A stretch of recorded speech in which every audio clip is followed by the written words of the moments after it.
이렇게 몰라서 당할 수는 있지만 이런 부분을 확실하게 내가 알고 서류 확인 절차만 꼼꼼하게 확인을 하셔도 충분히 사실 미연에 방지를 할 수 있는 부분입니다.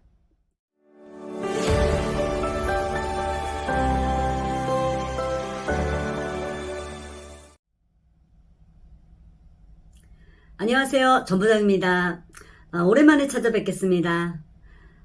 그동안 GPL 투자가 어떤 것인지 또 채권은 어떻게 보는지 상품 소개 영상을 올려드렸는데요.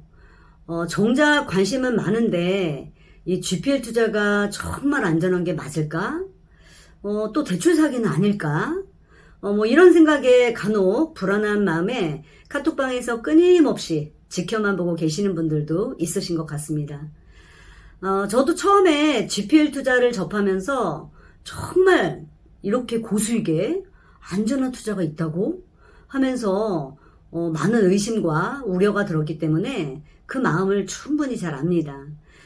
그래서 오늘은 GPL 투자를 하실 때 절대 사기당하지 않을 수 있는 잃지 않는 투자 방법에 대해서 말씀을 드리고자 합니다.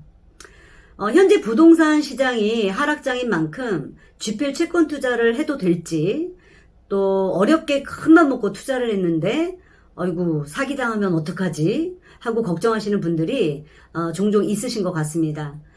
당연히 지금과 같은 하락장에서는 더욱 안전한 투자를 해야 손실을 방지할 수 있습니다. 그러기 위해서는 내가 더 많이 알고 GPL 채권 투자뿐만 아니라 대출 관련 사기에 대해서도 충분히 알고 미리 대비를 해두시면 더욱 안전하게 현금 흐름을 만들어 가실 수 있습니다. GPL 채권 투자는 대부분이 서류로 진행이 되기 때문에 사기 유형도 서류를 위조하는 경우가 있습니다. GPL 투자 사기의 90% 이상은 전입세대 열람원 조작으로 임차인을 알리지 않는 경우인 것 같습니다.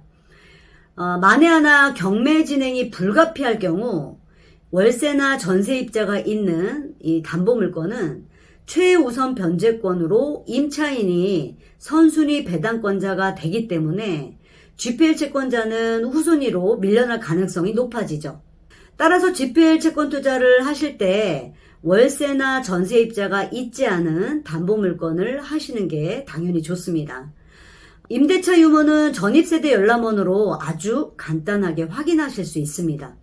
단 주의하실 점은 전입세대 열람원은 이 구주소와 신주소로 각각 발급이 가능합니다. 여기서 세입자가 전입신고를 할 때 도로명 주소로 기입을 하셨다면 전입세대 열람원의 신주소에만 세입자가 표기가 되겠죠. 그러면 구주소에는 세입자가 없는 것으로 나온단 말이죠.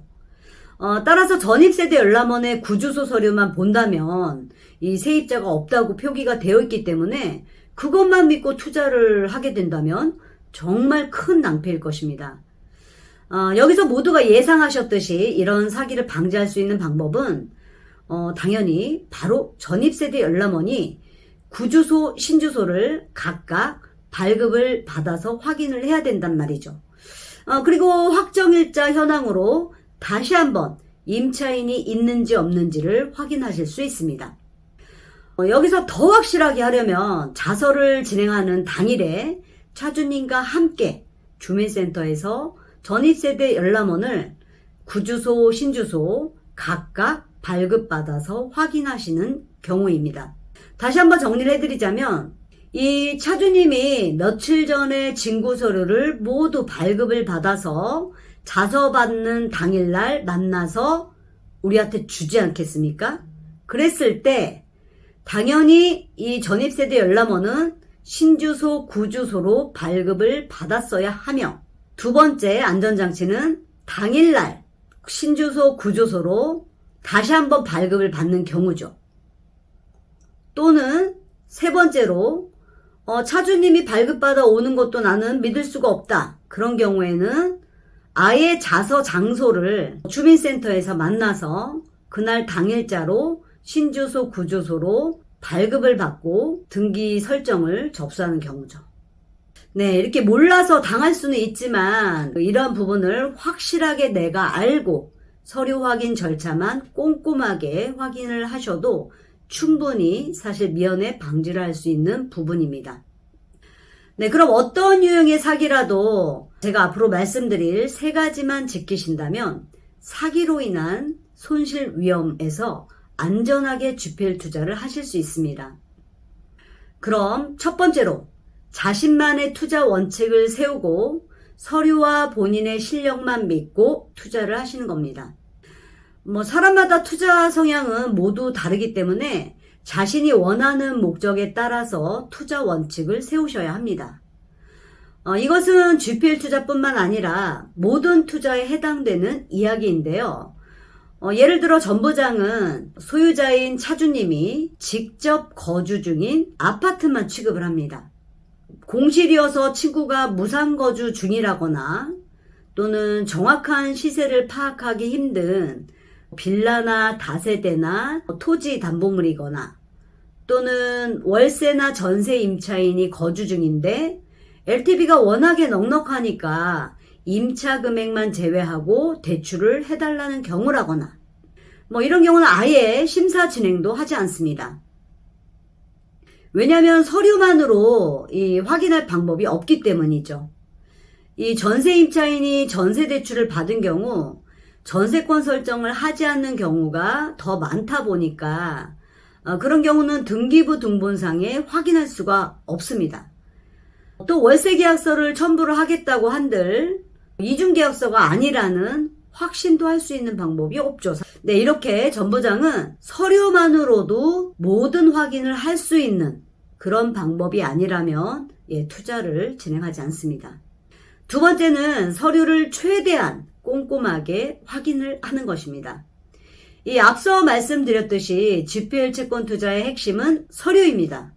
이 서류를 믿고 모든 것을 판단할 수 있어야 되기 때문입니다. 따라서 GPL 투자를 하실 분들은 필수적으로 서류 보는 방법을 아셔야 합니다. 이 차주가 본인이 맞는지, 또 세금 부분이 연체된 것은 없는지, 또 선순위 대출 잔액은 얼마가 남아있는지, 무엇보다 세입자가 있는지 없는지 알 수 있는 방법은 사실 서류밖에 없습니다. 오히려 사람이 아닌 이 서류이기 때문에 더 신뢰할 수 있다고 저는 생각합니다. 마지막으로 경매 투자하실 때처럼 자신만의 권리 분석력이 필요합니다. 이 GPL은 사실 부동산 담보채권이기 때문에 LTV를 보수적으로 매우 안전하게 잡고 투자를 하신다면 원금 손실 없이 계획대로 안전한 현금 흐름을 만드실 수 있는 거 사실입니다. 그러나 GPL 채권은 NPL 채권과 그 성격도 다르고요. 또 부동산 시장 역시 국지적으로 지역마다 단지마다 다르고요.